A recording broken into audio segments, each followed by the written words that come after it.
বাসন্তী ডোমজুর সাকরাইলের পর ফের রাস্তা বানানোর কাজে জালিয়াতি। ঝাড়গ্রামের কাবগাড়ি পঞ্চায়েতের ৩ নম্বর অঞ্চলের বাঁকবের গ্রামে লক্ষাধিক টাকার রাস্তা বানানোর টেন্ডার হাতে পেয়েছিল ঠিকাদার সংস্থা।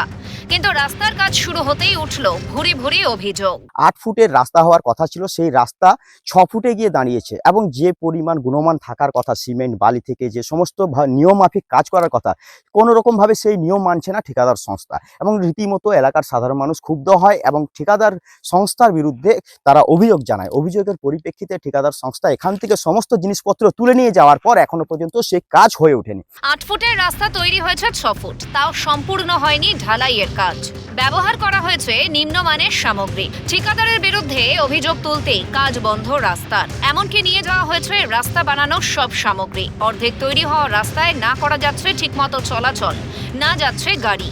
বিপাকে পড়েছেন গ্রামবাসীরা। রাস্তা সম্পূর্ণ না হওয়া পর্যন্ত বকেয়া টাকা কোনোভাবেই যাতে ওই ঠিকাদার সংস্থা না পায় পঞ্চায়েতের প্রধানের কাছে দাবি স্থানীয়দের। কিন্তু রাস্তা তৈরির টাকায় চলছে কাটমানির খেলা। অভিযুক্ত ঠিকাদার সংস্থা আগেই ঘুষ দিয়ে রেখেছে প্রধান ও নির্মাণ সহায়ককে। পাশাপাশি রাস্তার কাজ সম্পূর্ণ না হতেই পুরো বিল নিয়ে নিয়েছে ওই ঠিকাদার সংস্থা। এমনই অভিযোগ এলাকাবাসীর। কন্ট্রাক্টরকে বলা হইলে বলি, দেখো খারাপ কাজ করবে না, হ্যাঁ, আর এই কাজ বন্ধ করতে হবে তোমাকে, এইভাবে কাজ করলে হবে না। দিয়ে আমরা এনএসকে বললাম যে দেখুন এইভাবে কাজ করলে কিন্তু বিল দিবে না। এনএসকে পয়সা কন্ট্রাক্টর খাবেই করিও, বিল করে লিখি। এখন আমরা শুনছি যে বিল হয়ে গেছে। এ বিষয়ে বাঁকবের গ্রাম প্রধান স্বীকার করেছেন কাজ সম্পূর্ণ না করেই টাকা নিয়ে নেওয়া হয়েছে এবং কাজ শুরুর সময় যেসব সামগ্রী ব্যবহার করা হয়েছে তার কোনোটাই টেন্ডার নিয়মাবলীতে নেই।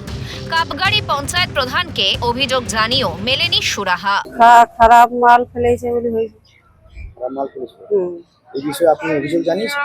জানিয়েছিলাম প্রধান কি বলেছে? প্রধান বললে হবে না। তারপরে এই যে শুনছি টাকা উঠিয়ে নিয়েছেন। কাজ কমপ্লিট করেছে? না, হয়নি, কাজ হয়নি। যদিও কাবগাড়ি পঞ্চায়েত প্রধানের বক্তব্য একেবারেই উল্টো। তিনি গ্রামবাসীদের উপরই দোষারোপ করেছেন। ৮ ফুট রাস্তাই তৈরি হয়েছিল। নিজেদের মধ্যে মতবিরোধের জন্যই ঠিকাদারকে রাস্তা তৈরিতে বাধা দেওয়া হয়েছে। পুরো বিল দেওয়ার কথা অস্বীকার তার। ৩.৫ লক্ষ টাকার টেন্ডারে ঠিকাদারকে দেওয়া হয়েছে ১,১০,০০০। বাকি টাকা দেওয়া হয়নি। গ্রামের মানুষ চাইলে রাস্তার কাজ ফের শুরু হবে অন্যভাবে, জানিয়েছেন তিনি।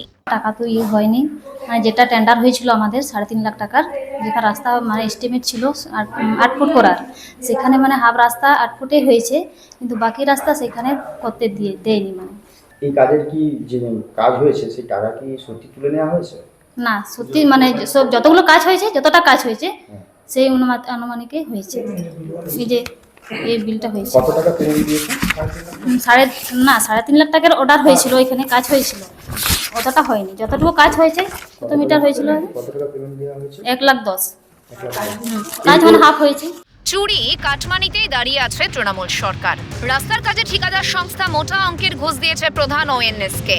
কাজ না করে পুরো টাকা পেয়েছে ওই সংস্থা, কটাক্ষ বিরোধীদের। তাই এটুকু বলে দিচ্ছি যে আগামী দিনে মানুষের জবাব দেবে, যোগ্য জবাব দেবে। ২৬-এ বাংলার নির্বাচনে এদেরকে ধুয়ে মুছে গ্রাম বাংলার মানুষই সাফ করবে। উন্নয়ন প্রকল্পে খাতে কেন্দ্র সরকার দ্বারা পশ্চিমবঙ্গ সরকারকে যে সমস্ত অর্থ বিনিয়োগ করা হচ্ছে এই পশ্চিমবাংলায়, সেই অর্থে এরা মেলা খেলা লীলা চালাচ্ছে এবং মানুষের কাছ থেকে এরা মানুষের যে অধিকার, সেই অধিকার না দিয়ে আজকে কন্ট্রাক্টরদের হাতে রাস্তা না নির্মাণ কোনো পয়সাটা তুলে দেওয়া হচ্ছে। লক্ষাধিক বরাদ্দ পেয়েও বেহাল রাস্তা। ঠিকাদারের হাতে সরকারি প্রকল্পের টাকা। ঘুষ নেওয়ার অভিযোগ শাসকের বিরুদ্ধে। কবে মিটবে এই সমস্যা, আশায় সাধারণ মানুষ। ঝাড়গ্রাম থেকে বিদেশ বেরার রিপোর্ট, ক্যালকাটা নিউজ।